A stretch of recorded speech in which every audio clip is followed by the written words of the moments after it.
केंद्र सरकार दिवस पर 132 पद्म अलंकरण की घोषणा की है, जिसके अंदर हरियाणा के 4 हस्तियों को पद्म श्री अवार्ड दिया जाएगा। तो हमारे साथ इस वक्त मौजूद है डॉक्टर रामचंद्र सिहाग जी। इनसे बातचीत करेंगे। इनको भी जो है पद्म श्री अवार्ड से जो है नवाजा जाएगा। इनका भी जो है नाम अनाउंस किया गया है केंद्र सरकार द्वारा। तो इनसे बातचीत करेंगे हम। सर, आपको पद्म श्री अवार्ड से जो है नवाजा जाएगा। आपकी जो आज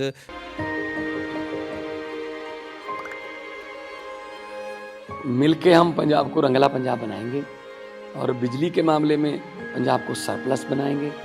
24 ਘੰਟੇ ਬਿਜਲੀ ਰਹਿੰਦੀ ਹੈ ਜੀ, ਕੋਈ ਦਿੱਕਤ ਨਹੀਂ ਬਿਜਲੀ ਦੀ ਸਾਨੂੰ। ਗਰੀਬਾਂ ਦਾ ਜਿਉਣ ਦਾ ਸਤਰ ਜਿਹੜਾ ਜੀਵਨ ਉੱਚਾ ਪੱਧਰ ਦਾ ਕਿਵੇਂ ਚੱਕ ਸਕਦੇ ਹਾਂ, ਇਹ ਸਾਡੀਆਂ ਪ੍ਰਾਇੋਰਟੀਜ਼ ਨੇ। ਮੇਰੇ ਤੇ ਯਕੀਨ ਤੁਸੀਂ ਕੀਤਾ ਤਾਂ ਯਕੀਨ ਰੱਖਿਓ, ਮੈਂ ਤੁਹਾਡਾ ਯਕੀਨ ਕਦੇ ਟੁੱਟਣ ਨਹੀਂ ਦਊਂਗਾ।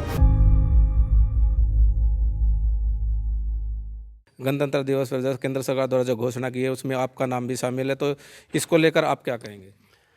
मैं सेंट्रल गवर्नमेंट ने जो घोषणा की उससे बहुत खुश हूँ। गवर्नमेंट ने मधुमक्खी पालन के जो एक विषय है उसको सराहा है, और ये प्रधानमंत्री जी नरेंद्र मोदी जी बार बार जिस भी कृषि के सब्जेक्ट की पे बात करते हैं तो मधुमक्खी पालन की बात वो ज़रूर करते हैं। उनके उस व्यू को देखते हुए और मैंने जो मधुमक्खी पे एक सुयोजित ढंग से शोध किया है पिछले 45 सालों में, उसको देखते हुए मैंने सोचा कि भाई मैं भी इसके लिए मुझे भी कुछ गवर्नमेंट से प्रोत्साहन मिलना चाहिए, और उसके लिए गवर्नमेंट ने मेरे काम को सराहा है। मैं बहुत ज़्यादा खुश हूँ इस बात से। तो सर, आपने मधुमक्खी पालन के ऊपर जो शोध किया था उस शोध के अंदर क्या कुछ निकल के आया जिसके चलते आपका जो है पद्म श्री अवार्ड देने के लिए जो नाम शामिल हुआ? 1978 से पहले हरियाणा इंडिया में भारतीय मधुमक्खी पालन पाली जाती थी, भारतीय मधुमक्खी पाली जाती थी। इस मधुमक्खी में एक वायरल डिजीज़ आ गई जिससे 99% मधुमक्खियाँ मर गई। उनके मरने के कारण एक वैक्यूम हो गया देश में, और 20,000 के करीब जो हमारे मधुमक्खी पालक थे वो बिना धंधे के हो गए। एक तो ये घटना घटी। दूसरे, बार बार कहा जा रहा था कि जो यूरोपीय मधुमक्खी है, इटालियन मधुमक्खी है, इसका शहद ज़्यादा होता है, ज़्यादा पैदा करती है ये। तो देश में एक व्यू चल रहा था कि यूरोप की मधुमक्खी देश में ले आई जाए। इसके लिए 1964 में यूरोपियन मधुमक्खी इंडिया में ले आए थे कुछ साइंटिस्ट। उन्होंने पहले हिमाचल प्रदेश में रखा, वहाँ पर उनको रखने के बाद फिर पंजाब में ले आए। पंजाब में इसका कुछ फैलाव हुआ, लेकिन जो सोचा था उतना नहीं हुआ। तो हरियाणा में भी एक 1968 में एक प्रयत्न किया गया जो फेल हो गया, और 1975 में पीओ के साइंटिस्ट ने हिसार में किया, वो भी फेल हो गया था। 1979 में हरियाणा गवर्नमेंट ने हरियाणा एग्रीकल्चर यूनिवर्सिटी को एक प्रोजेक्ट दिया जिसमें बी कीपिंग का प्रोजेक्ट था। उसमें मेरी अपॉइंटमेंट हुई, और मैंने उसमें अपॉइंट होने के बाद स्टेट का से पहले हरियाणा स्टेट का सर्वे किया। मैंने देखा कि ये उसके लिए सूटेबल है कि नहीं, तो मैंने पाया ये बहुत सूटेबल स्टेट है। इसमें सर्दियों में पश्चिमी और दक्षिणी भाग में बी कीपिंग किया जा सकता है, और गर्मियों में उसको इसमें पंचकुला नॉर्दर्न एरिया में बी कीपिंग किया जा सकता है, और माइग्रेटरी बी कीपिंग बेस्ट रहेगा। तो उसको व्यू में रखते हुए 1982 में हरियाणा में हम मधुमक्खी लेके आए यहाँ पर, और 1982 में मैंने एक ट्रेनिंग शुरू करवाई मधुमक्खी पालन की, जो सबसे पहले हमने यमुनानगर में शुरू की, फिर उसके बाद जींद में की हमने, फिर करनाल में की, फिर उसके बाद हम हिसार में ले आए इसको, और फिर रेगुलरली एनुअली हिसार में करते थे। जब सबसे पहले इनके साथ साथ मैं 1982 में जब मधुमक्खी लेके आए तो मेरा चैलेंज था कि जो हरियाणा में बहुत ज़्यादा टेम्परेचर होता है गर्मियों में, इससे कैसे मतलब इन मधुमक्खियों को बचाया जाए। तो बेस्ट एफर्ट तो हमारा वो हुआ, उससे उनको अडेप्ट करवाया गया और मधुमक्खियाँ चल गई। साथ साथ में मैंने इसका लाइफ साइकिल स्टडी किया, और कब ये बच्चे पैदा करेगी, कब शहद पैदा करेगी, ये सारा स्टडी किया। कौन से इसके दुश्मन है, कैसे उसका निदान हो, ये भी सारा स्टडी किया। इसके बाद इसकी मैनेजमेंट प्रैक्टिसेस हमने पब्लिश की। ये मेरी जो मैनेजमेंट प्रैक्टिस पब्लिश हुई इंडियन बी जर्नल में हुई। मुझे लगता है इसको बहुत सारे लोगों ने और जो बी कीपिंग में इंटरेस्ट रखने वाले थे उन्होंने पढ़ा होगा। फिर इससे वो लेके काफ़ी सारे मैंने पॉपुलर आर्टिकल भी लिखे इस पे, जिनमें बताया गया था कि मधुमक्खी से दोहरा फ़ायदा होता है। एक ये शहद देती है, दोहरा का भी चौरा लिखा बल्कि मैंने, और मैं इंडियन बी जर्नल का एडिटर भी था, उसमें भी मैंने लेख लिखे कि मधुमक्खी पालन करोगे तो सेहत में भी फ़ायदा करेगी, ये बीमारियों को इससे भी दूर रखेगा शहद, और शहद इनकम का सोर्स भी बनेगा, और ये कृषि में भी पैदावार देगा। ये ऐसे ऐसे आर्टिकल हमने लिखे, लोगों ने पढ़े उनको, फिर वो बी कीपिंग में उनका इंटरेस्ट बढ़ा और धीरे धीरे इसका फैलाव शुरू हुआ।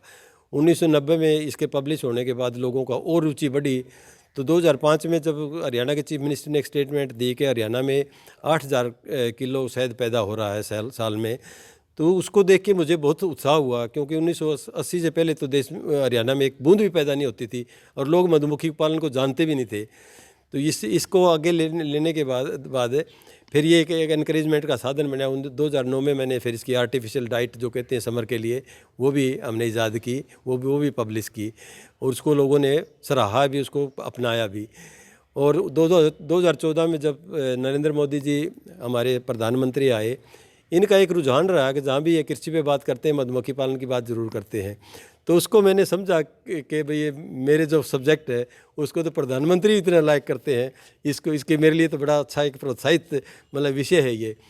उसके बाद मैंने ये भी सोचा कि मैंने तो एक नियोजित ढंग से रिसर्च की है, शोध किया है, और उसके रिजल्ट निकले हैं, तो मुझे भी इसमें एक प्रयास करना चाहिए कि मुझे गवर्नमेंट प्रोत्साहित करे। उसको देखते हुए मैंने इसमें नॉमिनेशन, मेरा प्राइवेट मेरे जानकार थे कुछ ने ना जानकार वालों ने भी इसमें नॉमिनेशन किया मेरा, और गवर्नमेंट ने मेरे काम को देखते हुए उसको सराहते हुए मेरे को इसमें अवार्ड देने के लिए चयनित किया है। तो सर अब ये जो अवार्ड जो आपको दिया जाएगा, पद्म श्री अवार्ड, तो कब दिया जाएगा सर? ये एक राष्ट्रपति जी एक फंक्शन करते हैं, इसके अनाउंसमेंट के 1-2 महीने बाद होता है नॉर्मली। तो जब ये मतलब वो फाइनल तारीखें करेंगे, मुझे लगता है उस टाइम में हमें वो इनवाइट करेंगे और उसी टाइम सभी को ये अवार्ड दिए जाएंगे। सर मधुमक्खी पालन की बात की जाए तो मधुमक्खी पालन करने के लिए तो किसानों को कितना खर्च आता है, और इसके प्रोडक्शन से कितना जो है वो कमा सकते हैं? ये बहुत अच्छा सवाल है, क्योंकि हम ये सोचते हैं कि किसान है ना, उनको कुछ जो ट्रेडिशनल खेती करते हैं उससे कोई ज़्यादा फ़ायदा नहीं होता। उनकी इनकम को बढ़ाने के लिए कुछ और उनको साथ जोड़ा जाए, जैसे मुर्गी पालन, मधुमक्खी पालन, मछली पालन कुछ हो। तो मेरा सब्जेक्ट था मधुमक्खी पालन। इसका तो बिल्कुल ही सीधा ही कृषि के ऊपर असर पड़ता है, ये परागण भी करती है ये, तो इसलिए इससे उनकी एक तो कृषि की पैदावार बढ़ेगी, दूसरे ये शहद भी पैदा करती है, और भी इससे मतलब जो हाई प्रोडक्ट कहते हैं मधुमक्खी से मिलते हैं, जैसे पोलन मिलता है, रॉयल जेली मिलती है, बी वेनम भी है ना जो जहर है मधुमक्खी का, वो भी बहुत ही कीमती है। 1 किलो की कई लाख मतलब कीमत है उसकी, अगर कोई इकट्ठा कर ले तो इस तरह ये एक इनकम का साधन बन सकता है अगर फार्मर इसको सिस्टमेटिक ढंग से करे और चलाए तो उसको देखते हुए हरियाणा गवर्नमेंट ने ये एक स्कीम हमें दी थी। उसको मैं समझता हूँ कि हरियाणा एग्रीकल्चर यूनिवर्सिटी की और हरियाणा स्टेट की एक सबसे बड़ी सक्सेस स्टोरी है, जिसमें हमने सक्सेस पाई, सफलता पाई, और उसमें गवर्नमेंट ने मुझे प्रोत्साहित भी किया। तो सर मधुमक्खी पालन के लिए आपने बताया कि जिस प्रकार से पहले 50 किसानों को जो है ट्रेनिंग दी जाती थी, क्या आज भी उन किसानों को ट्रेनिंग दी जाती है ताकि वो मधुमक्खी पालन करके जो है अपने कारोबार को आगे बढ़ा सके? हाँ, अब तो ट्रेनिंग बहुत जगह पे होती है, हमारी यूनिवर्सिटी में भी होती है। सेंटर ने एक रामनगर में एक सेंटर भी खोला है बी कीपिंग का, जिसमें वो ट्रेनिंग देते हैं फ्रीक्वेंटली। उसमें साइंटिस्ट भी लगाए हुए हैं। ये हॉर्टिकल्चर डिपार्टमेंट के नीचे है। गवर्नमेंट ने अब बी कीपिंग को हॉर्टिकल्चर से भी जोड़ रखा है। और गवर्नमेंट डाइवर्सिफिकेशन की, एग्रीकल्चर में डाइवर्सिफिकेशन मतलब भिन्नता की बात करती है, ताकि फार्मर्स को ताकि फल उगाए, दूसरे धंधे करे, उससे फ़ायदा ज़्यादा हो। कृषि में प्रधानमंत्री जी कहते हैं कि दुगनी इनकम करनी है, तो वो दुगनी इनकम ऐसे ही होगी। और तरीके क्या होते हैं, मतलब इससे वो अपनाए, ऐसे धंधे अपनाए साथ साथ में, तो उनकी और आमदनी बढ़े, ये था। तो ये मधुमक्खी पालन भी ऐसी होती है। इसमें खर्चा ऐसे है कि शुरू में तो जब हमने शुरू किया उस टाइम तो सस्ती चीज़ें होती थी, साथ साथ में अब कीमतें बढ़ गई है। अब एक बक्से पे 5000 के करीब खर्चा होता है बी कीपर का। लेकिन गवर्नमेंट ने और स्कीमें बना रखी है, बैंकों से लोन मिलते हैं, उससे सहायता लेके जो इच्छुक हैं लोग वो अपना ये काम शुरू कर सकते हैं। कम से कम 10 बक्से से शुरू करें, मैं ये कहता हूँ, और इसको बढ़ा के 25 तक ले जाए तो उनके लिए एक ये अच्छा इनकम का साधन बन सकता है। तो सर जो ये मधुमक्खी जो पालन पे आपने शोध किया, किस नस्ल की जो है मधुमक्खियाँ थी और क्या नाम है इनके जो पालने का जो तरीका था वो किस प्रकार से, जो इनका रख रखाव किस प्रकार से रखा जाता था? अच्छा, जो भारतीय मधुमक्खी पालन करते थे ना, वो उसमें मैंने बताया बीमारी आ गई थी। बीमारी के कारण मर गई बेचारी, वो जो बी कीपर थे वो सारे बिना धंधे के हो गए।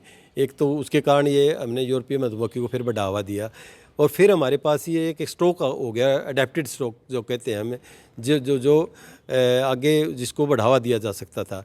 जो जिन बी कीपर ने पहले किया था उनमें तो उत्साह था ही था, बट उनको इस पता नहीं था कि ये मधुमक्खी भी चल जाएगी क्या। जब हरियाणा में इसकी सक्सेस हो गई तो उसके बाद ये यूपी और बिहार से भी लोग आने शुरू हो गए, उड़ीसा से भी हो गए, बंगाल से भी हो गए, और जहाँ ये नॉर्दर्न बेल्ट थी सरसों की, उसमें सारे में मधुमक्खी पालन होने लग गया। धीरे धीरे फिर साउथ में भी इसका फैलाव हुआ, अब राजस्थान में भी, मध्य प्रदेश में भी होता है बहुत ज़्यादा। इस तरह इसका फैलाव होता गया, और किसानों को, अब मैं आपको इसका थोड़ा सा डाटा बता दूँ, 1980 में यूरोपियन मधुमक्खी के मुश्किल से 50 फार्मर थे, और कोई 500 किलो शहद भी मुश्किल से पैदा होता था।